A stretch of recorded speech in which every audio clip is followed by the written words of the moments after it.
They laughed when her worn-out sneakers squeaked against the marble floor of the Plaza Hotel. They whispered when the head of security grabbed her arm, treating her like a common thief in a room full of diamonds and deceit.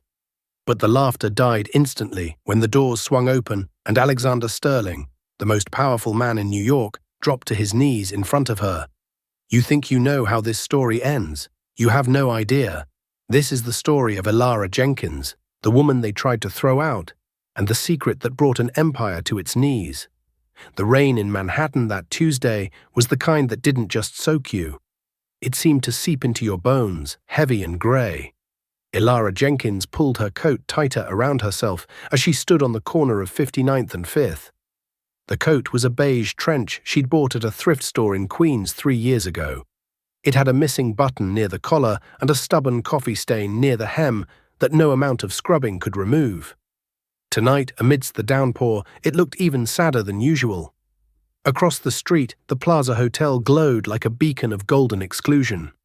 Limousines, long, sleek black sharks, idled in a line that stretched around the block. Women in Oscar de la Renta gowns and men in bespoke Tom Ford suits stepped out under the shelter of massive umbrellas held by uniformed doormen. They moved with the effortless grace of people who had never had to run for a bus in the rain. Elara checked her watch. It was a Casio with a cracked face, the strap held together by a piece of black electrical tape. 7:45 p.m. She was late. "Just breathe," she whispered to herself, her breath fogs in the chill air. "You belong there. You have to be there." She didn't look like she belonged. Her hair, a frizzy mess from the humidity, was pulled back into a severe, practical bun. She wore no makeup because she couldn't afford the good stuff, and she refused to wear the cheap stuff that made her break out. Underneath the trench coat, she wasn't wearing a gown. She was wearing a simple white blouse and black slacks, her uniform from her day job at a mid-tier accounting firm, Miller & Associates. She waited for a break in the traffic and dashed across the street, a splash of dirty puddle water hitting her ankle. She winced but kept moving. The entrance to the grand ballroom was teeming with paparazzi, their flashbulbs popping like lightning storms. Elara kept her head down, clutching a brown leather satchel to her chest as if it contained the nuclear codes. In reality, it contained something far more dangerous to the people inside, a single file folder marked Project Horizon. As she approached the velvet ropes, she felt the eyes of the crowd on her. Not the paparazzi, they didn't care about a nobody in a wet coat, but the guests. A woman with hair like spun gold and a dress that probably cost more than Elara's college tuition glanced at her, wrinkled her nose, and whispered something to her companion. They both chuckled. Elara reached the check-in desk. The woman manning the list was named Tiffany, according to her name tag. Tiffany looked like she had been manufactured in a factory that specialized in disdain. Her eyes flicked up and down Elara's soaking wet form, lingering on the muddy sneakers. "Deliveries are around the back, honey," Tiffany said, her voice dripping with artificial sweetness. She turned her attention back to an iPad without waiting for a response. Elara swallowed the lump of anxiety in her throat. "I'm not a delivery service. I'm on the list." Tiffany paused. She looked up again, a smirk playing on her lips. "The guest list? For the Sterling Hale merger gala?" "I highly doubt that. My name is Elara Jenkins. Please check." Tiffany sighed, a long, dramatic exhalation that signaled to everyone nearby that she was dealing with a nuisance. She tapped a perfectly manicured fingernail against the screen. "Jenkins, Jenkins." She scrolled with agonizing slowness. "No. No Jenkins.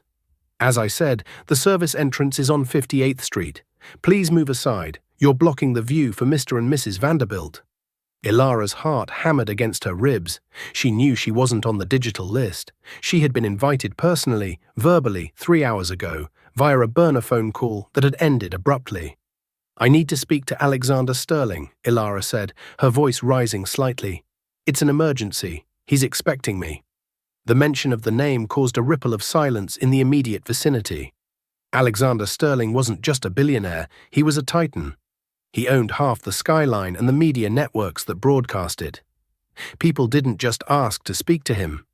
Tiffany laughed. It was a cold, sharp sound. "He's expecting you. Look at yourself.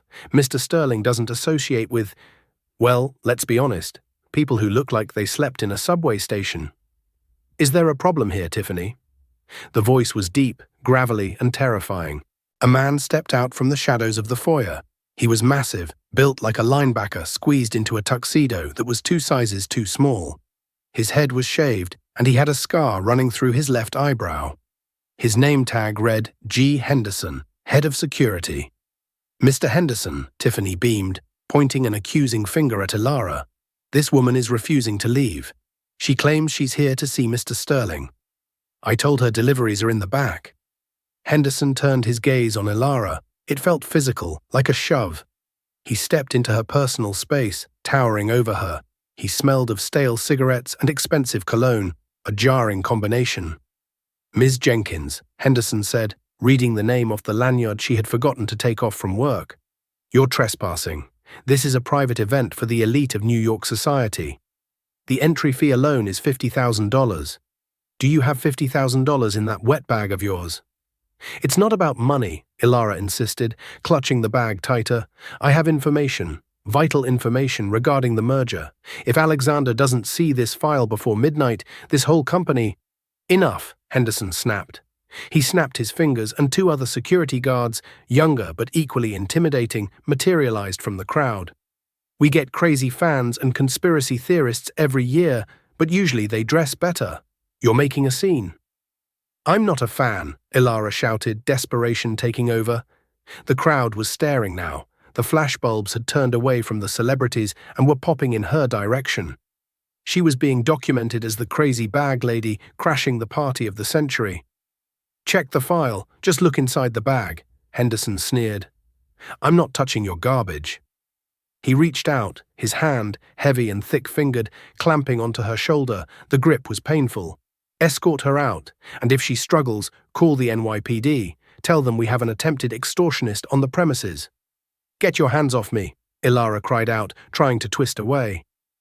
But she was 5'4" and exhausted. Henderson was 6'3" and enjoyed his job a little too much. He spun her around, shoving her toward the revolving doors.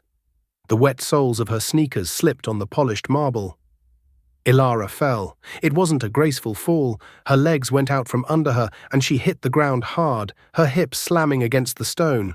The leather satchel flew from her hands, skidding across the floor and stopping at the feet of a woman in a red velvet gown. The woman looked down. It was Charlotte Van Doren, a socialite known more for her vicious Twitter feuds than her charity work. Charlotte looked at the battered bag, then at Ilara sprawled on the floor, and then she started to laugh.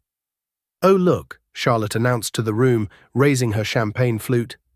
Cinderella lost her pumpkin. Or is that just a bag of trash? The room erupted in laughter.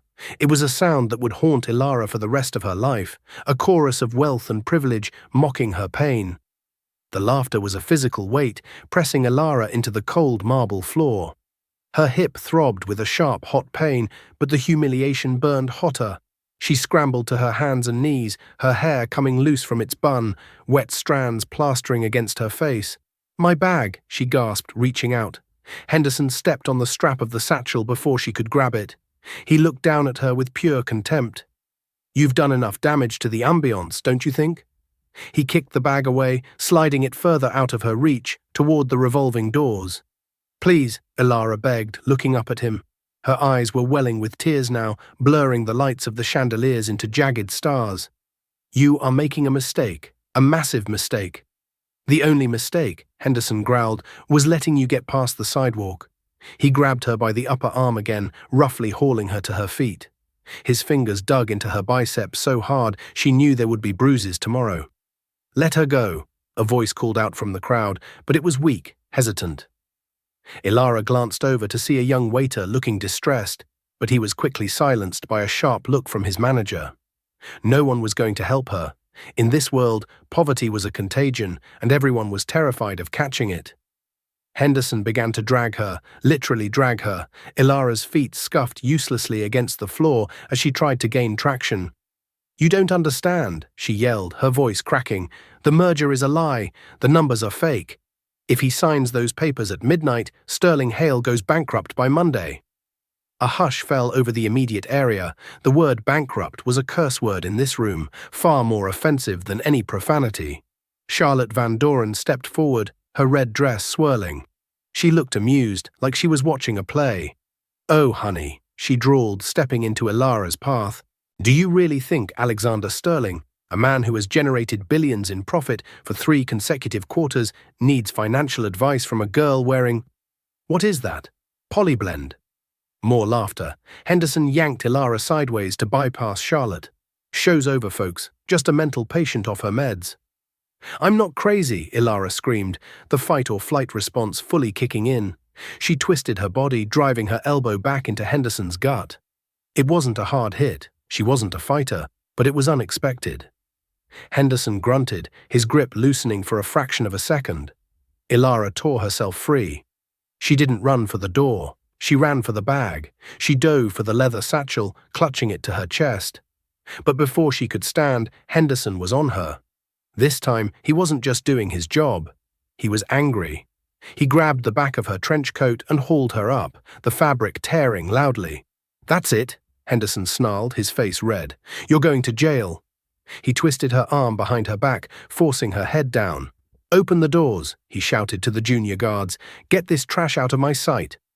The revolving doors began to spin. The cold, wet air from the street blasted in, smelling of exhaust and rain.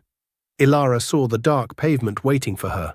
She saw the paparazzi raising their cameras, eager for the money shot of the night, the reject of the plaza. She closed her eyes, defeated. She had failed. The file would never be seen. The company would collapse. And the person she had promised to protect, she had failed him too. "Stop." The word wasn't shouted. It was spoken at a normal volume, yet it cut through the noise of the lobby like a guillotine blade. It commanded absolute, instant obedience. The revolving doors stopped spinning. The paparazzi lowered their cameras.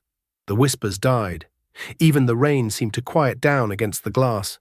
Henderson froze. His hand was still on Ilara's neck, pushing her down, but he didn't dare move another inch.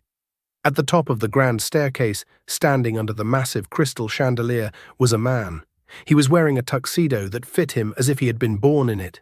Midnight blue with a peak lapel. He had dark hair, slightly graying at the temples, and eyes the color of steel. He stood with one hand in his pocket, the other holding a glass of scotch. He looked bored, yet dangerous. It was Alexander Sterling. Next to him stood his board of directors, men and women who controlled the global economy. But Alexander stood alone in his presence. He didn't look at the crowd. He didn't look at Charlotte Van Doren, who was preening, hoping to catch his eye. His gaze was fixed on the floor near the entrance, specifically on Henderson's hand gripping Ilara's neck. Alexander slowly began to descend the stairs. Click, click, click. His dress shoes on the marble were the only sound in the cavernous room. He didn't rush. Kings don't rush. Henderson swallowed audibly. He loosened his grip on Ilara, patting her shoulder awkwardly as if to pretend he had just been helping her up. Mr. Sterling," Henderson stammered, his voice jumping an octave. "Apologies for the disturbance, sir. Just handling a security breach. A homeless woman managed to—" "Take your hand off her," Alexander said. His voice was soft, terrifyingly calm. Henderson snatched his hand away as if Ilara were made of burning coal. "Yes, sir. Of course, sir. I was just removing her." She was shouting about the merger, screaming crazy things about bankruptcy. Clearly disturbed. Ilara stood up, trembling. She clutched her torn coat together. She didn't dare look Alexander in the eye. She felt small, dirty, and ashamed. Alexander reached the bottom of the stairs. He walked past Charlotte Van Doren without acknowledging her existence. He walked straight up to Henderson. Alexander was tall, but Henderson was bigger. Yet, as they stood face to face, Henderson looked like a child cowering before a wolf. "You said she was trespassing?" Alexander asked, tilting his head slightly. "Yes, sir." Henderson nodded vigorously. "Not on the list. No credentials. Looked like— well, look at her." Alexander finally turned his eyes to Ilara. For a moment, the room held its breath. Everyone expected him to nod, to signal for her removal, to laugh along with the crowd. Ilara braced herself for the final blow. Alexander's eyes softened. The steel turned to something else, something painful and unrecognizable to the onlookers. He looked at her wet hair, her torn coat, the bruise forming on her arm where Henderson had grabbed her. Then Alexander Sterling did the unthinkable. He dropped his glass of scotch. It shattered on the floor, amber liquid splashing the hems of the nearby gowns. He didn't care. He fell to his knees. Right there on the dirty, wet floor of the plaza lobby, the billionaire sank to his knees in front of the shivering woman in the thrift store coat. "Elara," he whispered, his voice cracking with an emotion that sounded like heartbreak. "My God, Elara, what have they done to you?" He reached out, his hands trembling, and gently took her freezing hands in his warm ones. He bowed his head, pressing his forehead against her knuckles. "I'm so sorry," Alexander said, loud enough for the stunned, silent room to hear. "I should have been here waiting for you." Henderson's jaw dropped. Charlotte Van Doren dropped her clutch. Alexander looked up at Elara, tears shining in his eyes. "Did you bring it? Did you find the truth?" Elara nodded slowly, reaching into her bag and pulling out the battered file folder. "I told you I would," she whispered. "I keep my promises, Alex." Alexander took the file, but he didn't open it. He handed it to his personal assistant, who had rushed to his side. Then Alexander stood up, shedding his tuxedo jacket in one fluid motion. He wrapped the warm, silk-lined jacket around Elara's shoulders, covering her torn trench coat. He turned back to the room, but the softness was gone. The wolf was back. He looked at Henderson. "You called her a trespasser." I didn't know." Henderson was sweating profusely. "And you?" Alexander turned to Charlotte Van Doren. "You called her trash." "Alexander, darling, it was just a joke." Charlotte laughed nervously, taking a step back. Alexander's voice dropped to a whisper that carried the weight of a death sentence.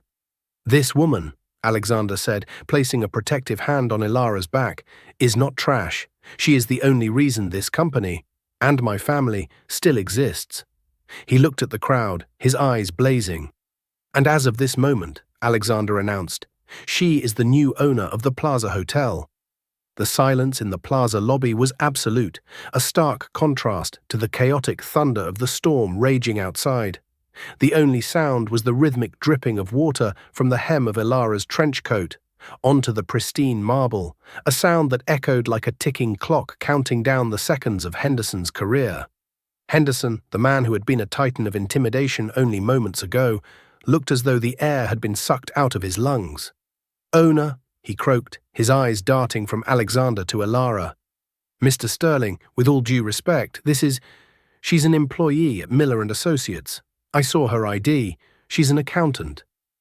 Alexander didn't look at him. He was busy buttoning his tuxedo jacket around Elara's trembling frame, his fingers moving with a gentleness that belied the fury radiating from him.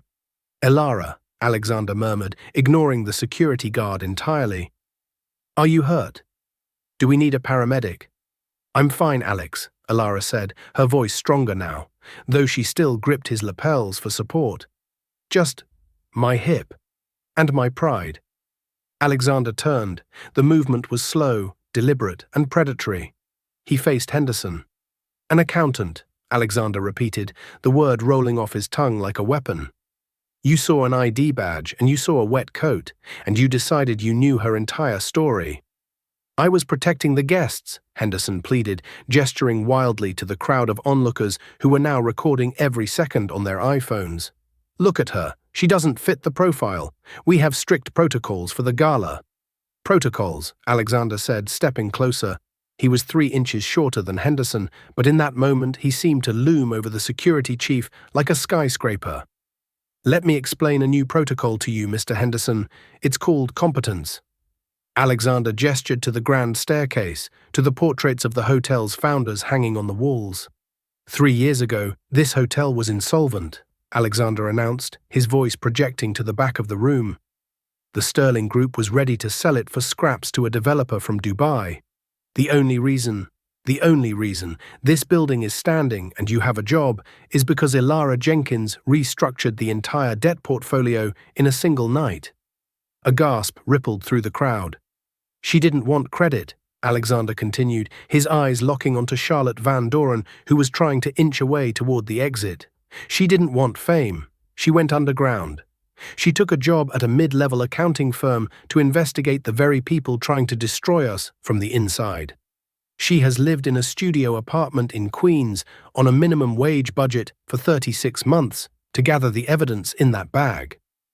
Alexander reached out and ripped the security badge off Henderson's chest. "You didn't just assault a woman," Alexander said, tossing the badge onto the wet floor. "You assaulted the architect of this empire." "Mr. Sterling, please," Henderson stammered, sweat pouring down his face. "I have a family. I have a mortgage." "And Ilara has a bruise on her arm," Alexander said coldly. "Get out. You're blacklisted. If I see you working security for so much as a lemonade stand in this city, I will buy the stand and fire you again." Henderson slumped, defeated. He turned and walked out into the rain, the automatic doors swallowing him whole. Alexander then pivoted to Charlotte Van Doren. The socialite froze, her champagne glass trembling in her hand. "And you," Alexander said.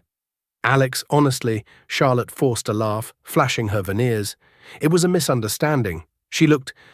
Well, look at the shoes. I was just making a joke. We're all friends here, aren't we?" "Tiffany," Alexander called out to the front desk clerk, who was currently trying to make herself invisible behind a flower arrangement. Yes, Mr. Sterling," Tiffany squeaked. "Cancel Ms. Van Doren's membership. Immediately," Alexander ordered, "and send a memo to the concierge desk at the Ritz, the St. Regis, and the Waldorf. Inform them that if they host Ms. Van Doren, the Sterling Group will pull our corporate accounts from their establishments." Charlotte's face went pale. In New York society, this was a death sentence. It was social exile. "You can't do that. My father is—" "Your father is a smart man," Alexander cut her off. "He'll understand why I don't want people with zero class associating with my brand." He gestured to the door.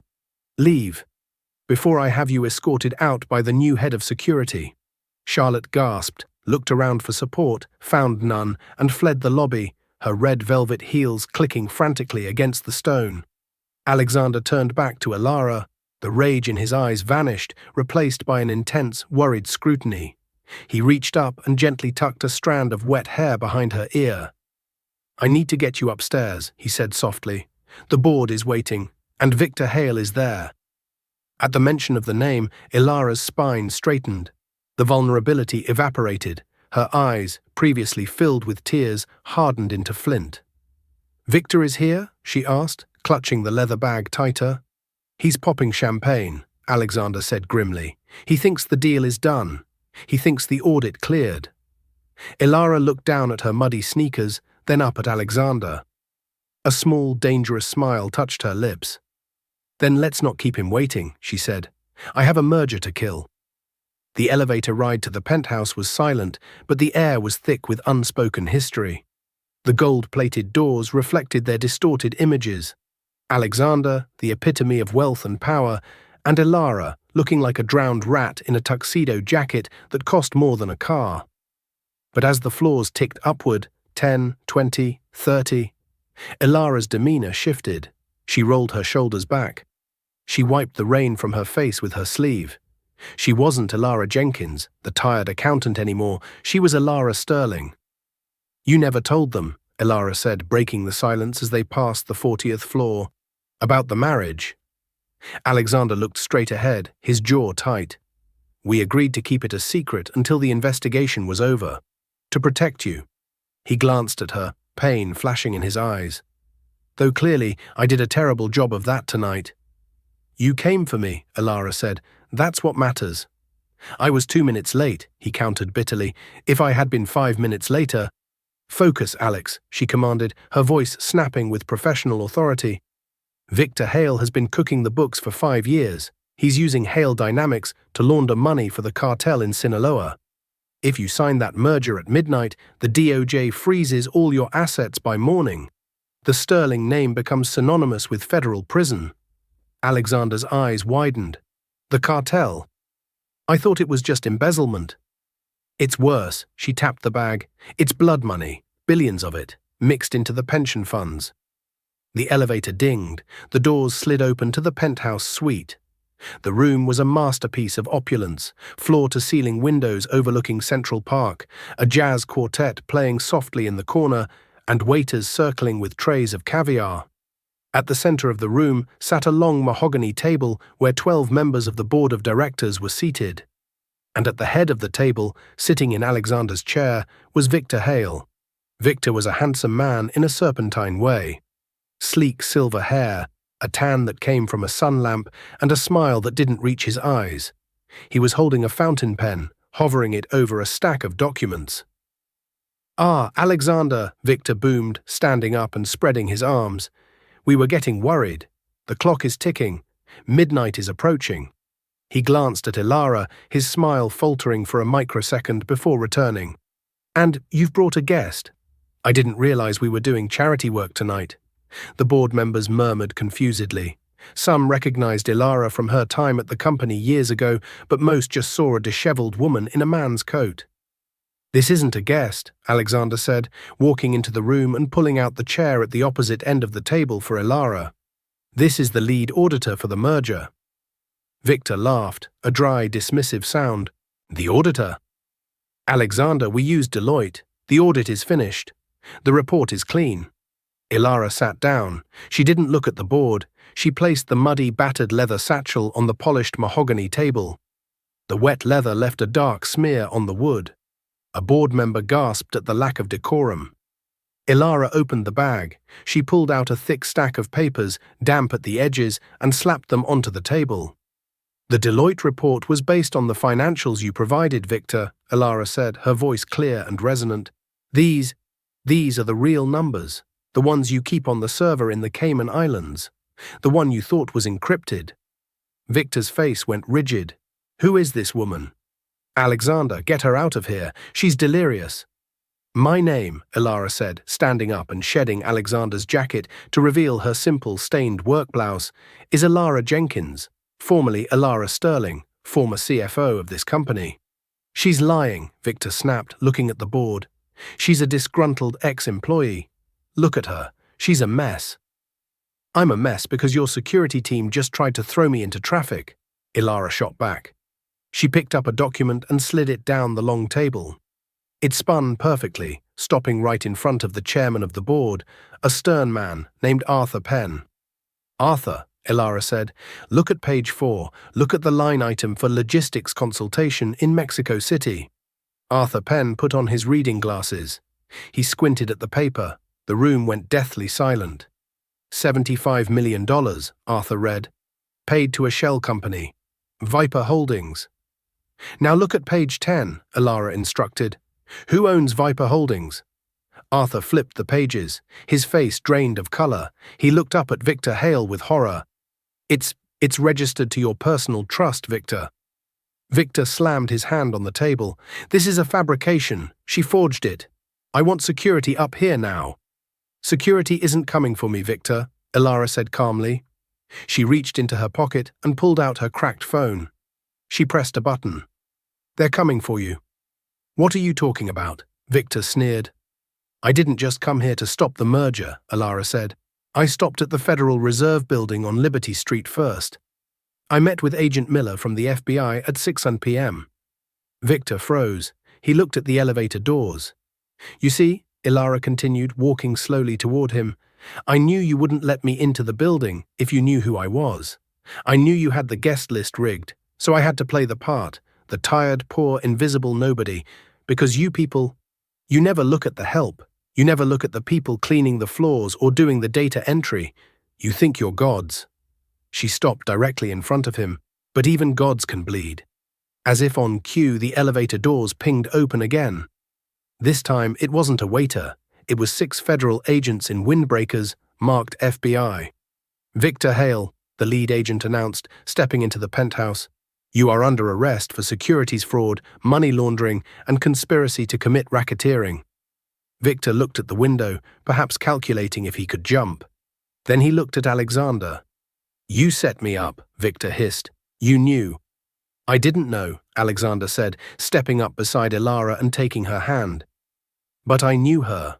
And I knew if she was running through the rain to get to me, I should probably listen." The agents moved in, handcuffing Victor. As they dragged him away, kicking and shouting threats, the board members sat in stunned silence. The merger was dead. The stock price would plummet in the morning. Arthur Penn looked at Elara. He looked at the wet file. He looked at the smear of mud on the table. "Elara," Arthur said, his voice shaky, "you saved us, but the company. The stock will tank when this news hits. We'll be ruined by the scandal." Elara turned to the board. She was exhausted, her hip was throbbing, and she desperately needed a shower. But the fire in her eyes hadn't dimmed. "No, we won't," she said. She reached into the satchel one last time and pulled out a single dry envelope. "Because while I was investigating Victor, I was also making calls. I secured a backup liquidity provider, a clean one." She tossed the envelope to Arthur. "Berkshire Hathaway," she said. "Warren Buffett is willing to buy Victor's shares at a discount and stabilize the stock. I closed the deal on the subway ride over here." Alexander stared at her. "You called Buffett? From the subway?" Elara shrugged, a small, tired smile playing on her lips. "I had a layover at Grand Central. I had to use the payphone because my battery was dying." Alexander laughed. It was a genuine, joyous sound that broke the tension in the room. He pulled her into a hug, not caring about the mud or the sweat or the board watching. "You are," he whispered into her hair, "absolutely terrifying." "I know," she mumbled against his chest. "Can I have some of that caviar now? I haven't eaten since lunch." But the story wasn't over. As the board erupted into relieved chatter and the waiters rushed to refill glasses, Elara's eyes drifted to the window. Below, in the rain-slicked streets, she saw a black sedan idling. Not a police car, not a limousine. A nondescript black sedan. Her phone buzzed in her pocket. She pulled it out. A text message from an unknown number. "You got rid of the pawn, but the king is still on the board. Watch your back, Elara." Elara went cold. Victor wasn't the mastermind. He was just the fall guy. She looked up at Alexander, who was smiling, thinking the war was won. "Alex," she said, her voice dropping, "we need to leave. Now." The joy in the penthouse suite evaporated for Elara the moment she read the text message. The clinking of crystal glasses and the murmur of relieved board members faded into a dull roar. The king is still on the board. Elara gripped Alexander's arm, her fingernails digging into the expensive fabric of his tuxedo shirt. "Don't look around," she whispered, her voice tight with urgency. "Smile. Act like everything is perfect, but we have to get out of this room. Right now." Alexander, to his credit, didn't flinch. He had navigated shark-filled boardrooms for a decade. He knew how to wear a mask. He turned to Arthur Penn, the chairman of the board, and flashed a charming, weary smile. "Arthur, if you'll excuse us," Alexander said smoothly.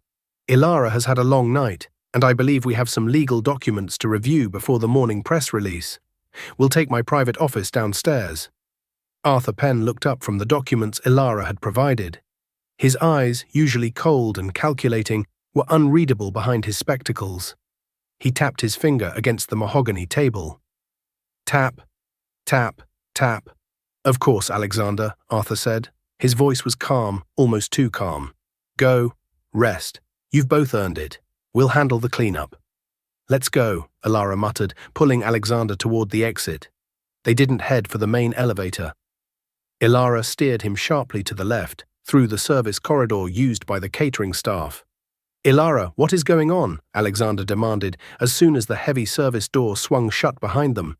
"Victor is in handcuffs. The deal is dead. We won." "Victor was a distraction," Elara hissed, showing him the text on her cracked phone screen. "Someone else was pulling his strings.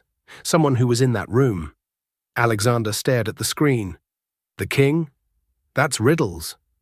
Who would—" "I don't know yet, but that sedan outside wasn't waiting for an Uber," Elara said. She hit the button for the freight elevator. "Where is your car?" "Valet," Alexander said. "No," Elara shook her head. "Too public. If they want to hurt us, they'll wait by the main exit." "Do you have anything else?" Alexander hesitated. "I have a motorcycle, a Ducati.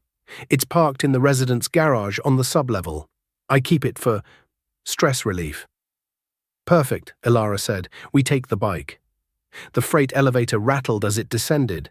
Elara leaned against the metal wall, closing her eyes for a second. The adrenaline was starting to crash, leaving her shaking. "Elara," Alexander said softly. He stepped closer, boxing her in against the wall, not menacingly, but protectively. You've been living in hell for 3 years to save me. Why didn't you just call? Why did you disappear?" Ilara opened her eyes. "Because if I had stayed, they would have used me against you, Alex. They would have targeted me to get to your shares. I had to be invisible to find the rot." The elevator dinged at the sublevel. "Well," Alexander said, taking her hand, "you're not invisible anymore." They sprinted into the concrete garage. It was dimly lit, smelling of oil and damp concrete. Alexander led her to a corner where a sleek black Ducati Panigale sat under a tarp. He stripped off his tuxedo jacket and handed it to her. "Put this on backward. It'll cut the wind." As Ilara pulled the jacket on, tires screeched at the far end of the garage. The black sedan. It had moved from the street to the garage entrance. 2 men in dark suits stepped out. They weren't holding legal papers. They were holding suppressed pistols. "Get on," Alexander shouted, kicking the bike to life. The engine roared, a deafening contrast to the quiet garage. Ilara hopped on the back, wrapping her arms around Alexander's waist, burying her face in his back. "Go!" Alexander didn't hesitate. He gunned the throttle. The bike shot forward like a missile. The men raised their weapons, foot. 2 bullets sparked against the concrete floor, inches from the bike's tires.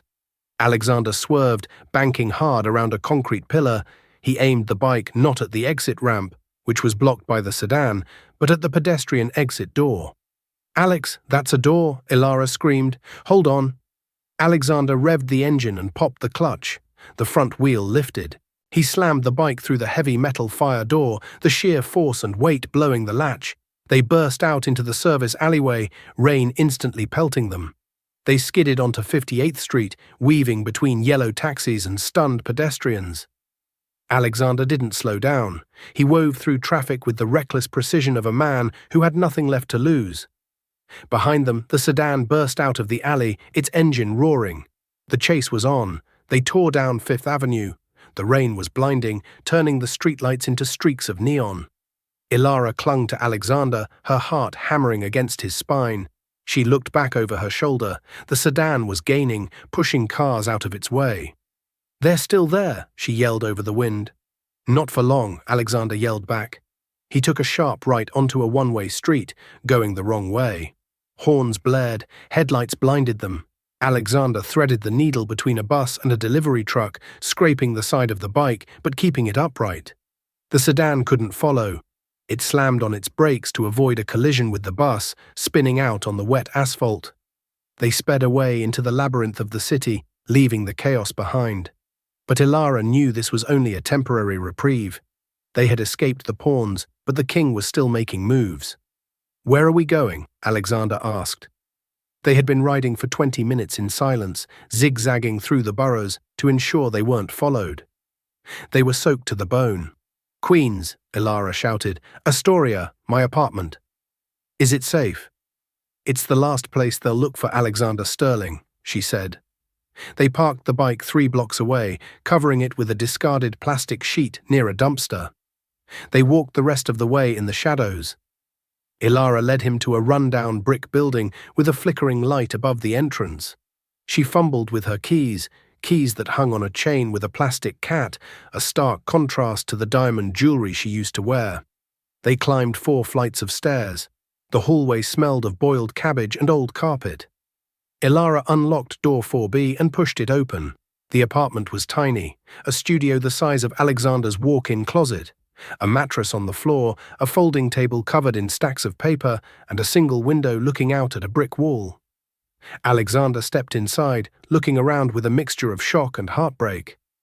He ran a hand over the folding table, seeing the meticulous notes, the coffee stains, the highlighted bank statements. "You lived here," he whispered, "for 3 years." "It was cheap," Ilara said, locking the deadbolt and sliding the chain across. She went to the small kitchenette and filled a kettle. "And the landlord accepts cash, no paper trail." She turned to face him. She looked exhausted, her hair matted with rain, the tuxedo jacket swallowing her small frame. "I'm sorry, Alex," she said. "I know it's not the plaza." "Stop," Alexander said, his voice cracking. "Stop apologizing. You saved my life. You saved my legacy. And you did it while living like this?" He gestured to the room. I was sleeping on 800 thread count sheets while you were plotting to save me from a folding chair. He crossed the room and pulled her into his arms. This time, the hug wasn't for show. It was desperate. He buried his face in her neck, breathing in the scent of rain and cheap soap. I missed you, he whispered, every single day. I thought you left because you hated me, because you hated the life. I never hated you, Elara said, pulling back to look at him. I hated the sharks circling you. I realized I couldn't fight them if I was standing next to you. They would see me coming. She pulled away and went to the table. We don't have time for this, Alex. We have to figure out who the king is. She started rummaging through the stacks of paper. The text said the king is still on the board. That implies it's someone we trust, someone with power. Alexander paced the small room. It can't be Arthur. He's been with the company since my father started it. He's my godfather. That makes him the perfect candidate, Elara said, flipping through a file marked offshore routings. Victor Hale was greedy, but he wasn't smart enough to set up Viper Holdings. That requires a level of banking clearance that only a few people have. She slammed a document down on the table. Here. Alexander looked. It was a transfer authorization form. Look at the signature authorization code, Elara pointed. It's encrypted, but look at the timestamp. This transfer to the cartel account happened at 4 a.m. on a Tuesday. So, every Tuesday at 4 a.m., the Sterling server runs a maintenance backup, Elara explained, her eyes widening as the pieces clicked together. The firewall is down for exactly 90 seconds. To authorize a transfer during that window, you need a physical override key. There are only 2 keys. Alexander went pale. I have one, in my safe. And who has the other? Elara asked. Alexander sat down heavily on the edge of the mattress. He looked like he was going to be sick. Arthur, he whispered. My father gave it to him before he died. He said, if anything ever happens to Alexander, you hold the keys to the kingdom. Elara grabbed her laptop, a battered old Dell. If Arthur is the king, then he wasn't just letting Victor steal. He was orchestrating a takeover. He wanted the stock to tank so he could buy it back for pennies using the cartel money. He wanted to own Sterling Hale completely. But why? Alexander asked, betrayal thick in his voice. He's already rich. It's not about money, Alex. It's about power. He always hated that he was number 2 to your father, and then number 2 to you. Suddenly, Elara's phone buzzed again. She froze. She picked it up. Another text from the unknown number. You're smart, Elara. Too smart for a girl from Queens. But you made one mistake. What mistake? Elara whispered to herself. You went to the one place I know how to find you. Elara's blood ran cold. He knows where we are. How? Alexander asked. We weren't followed. The file, Elara gasped, looking at the leather satchel she had carried from the hotel. I took the files from the office. Arthur gave me access to the archives years ago. He must have put a tracker in the binding of the master file. She ripped the leather bag open, tearing the lining. There, blinking with a tiny red light, was a tracker the size of a coin. We have to go, Alexander said, grabbing her hand. It's too late, a voice boomed from the hallway. Kick. The door to the apartment didn't just open, it exploded inward. The wood splintered as a heavy boot slammed against the lock. 3 men in tactical gear stormed into the tiny room. They weren't police, they were private military contractors, no badges, just guns. Alexander shoved Elara behind him. Get back. Mr. Sterling, the lead mercenary said, his voice muffled by a balaclava. Mr. Penn sends his regards. He said to tell you he's disappointed. He really hoped you'd sign the merger and retire to the Bahamas. Arthur is a traitor, Alexander shouted. Arthur is the new CEO, the mercenary corrected. He raised his rifle, and he prefers a clean transition of power. Elara's eyes darted around the room. There was no exit. The window led to a 4-story drop into an alley. The door was blocked. Wait, Elara screamed, stepping out from behind Alexander. She held up the battered laptop. Elara, what are you doing? Alexander yelled. I have the encryption key. Elara lied, her voice shaking but loud. I uploaded the evidence to a cloud server triggered by a dead man's switch. If you kill us, every news outlet in the world gets the files on Arthur Penn in 10 minutes. The mercenary paused. He touched his earpiece. Sir? She claims she has a dead man's switch. Yes, yes, sir. He looked back at them. The gun didn't lower. Mr. Penn says you're bluffing, the mercenary said. He says Ilara Jenkins is an accountant, not a hacker. He tightened his finger on the trigger. Ilara squeezed her eyes shut. Alexander wrapped his arms around her, turning his back to the gunman to shield her with his body. Crash! The window behind them shattered inward, but it wasn't a bullet. It was a canister.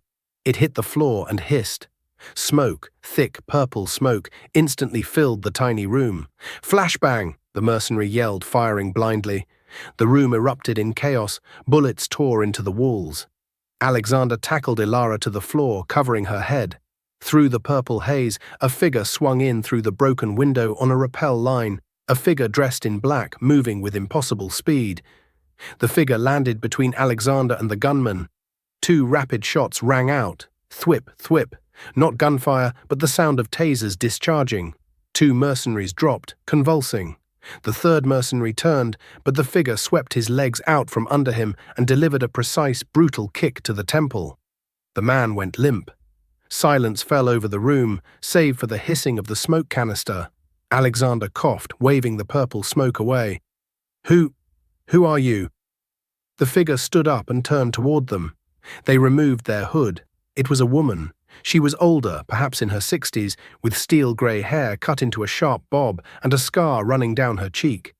She holstered a strange-looking weapon. You need to get better security, Alexander, the woman said, her voice raspy and familiar.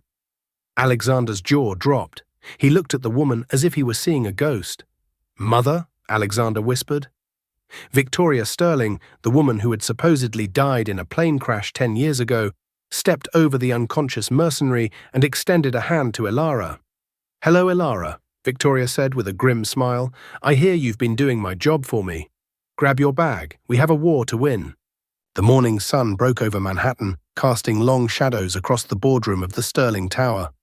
It was 8 May a.m., and the room was packed with press, alerted by an anonymous tip that a historic announcement was imminent. Arthur Penn stood at the podium, looking solemn. He adjusted the microphone, his face a mask of practiced grief.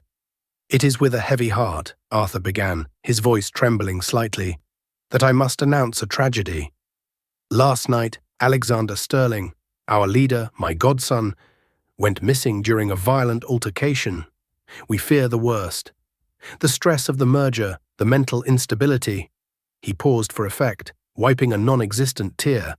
As the executor of the Sterling Trust, I will be stepping in as interim CEO to ensure stability during this dark time.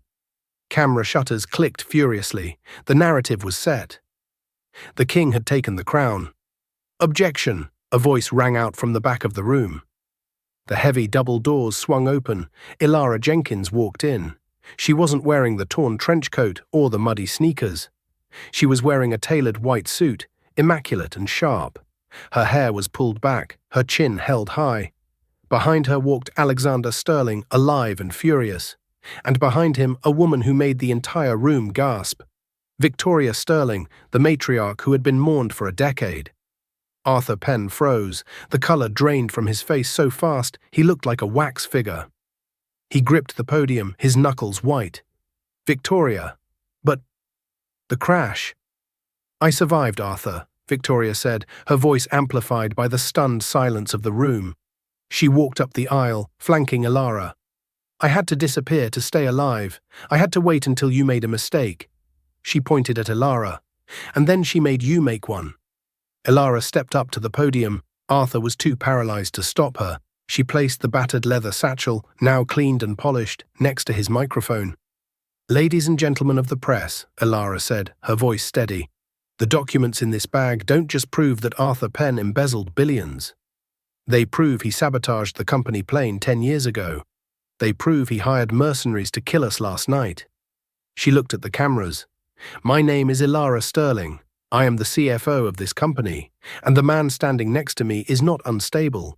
He is the victim of a 10-year coup. The back doors opened again.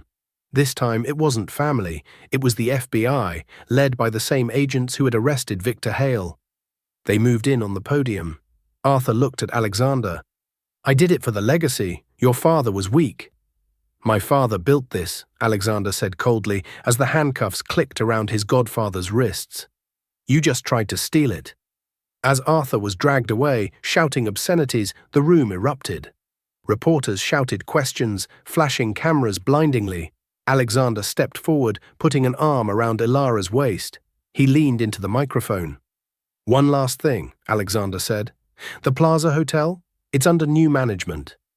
He looked at Ilara with a smile that melted the hearts of everyone watching. My wife runs the show now, and I suggest you don't make her wait in the rain. Later that evening, the lobby of the Plaza Hotel was quiet. The rain had stopped. Ilara stood by the revolving doors, looking out at the street where she had fallen just 24 hours ago. She wore the white suit, and on her finger, the Sterling family ring finally sat where it belonged. Henderson was gone. Tiffany was gone. The toxic elitism that had choked the place was being swept away, replaced by a staff that Ilara had personally vetted. People who knew the value of hard work. Alexander walked up behind her, wrapping his arms around her. What are you thinking about? I'm thinking about that stain on my trench coat. Ilara laughed softly. I really like that coat. I'll buy you a new one, Alexander promised, kissing her temple. I'll buy you the whole store. No need, Ilara said, turning to face him. She rested her head on his chest. I have everything I need right here. They stood together in the golden light of the lobby, the billionaire and the accountant who saved him. No longer hiding, no longer running. Just two people who had walked through the fire and come out holding hands. Wow, what a roller coaster, right? From being thrown out into the rain to owning the entire building. Ilara Jenkins definitely got the last laugh. It just goes to show, you never know who you're talking to, so it pays to be kind. If you enjoyed this story of revenge, justice, and romance, please smash that like button. It really helps the channel grow. Did you suspect Arthur Penn was the king, or did the twist with the mother catch you off guard? Let me know in the comments below, and don't forget to subscribe and hit the notification bell so you never miss a new story. We upload brand new dramas every week. Thanks for watching, and I'll see you in the next video.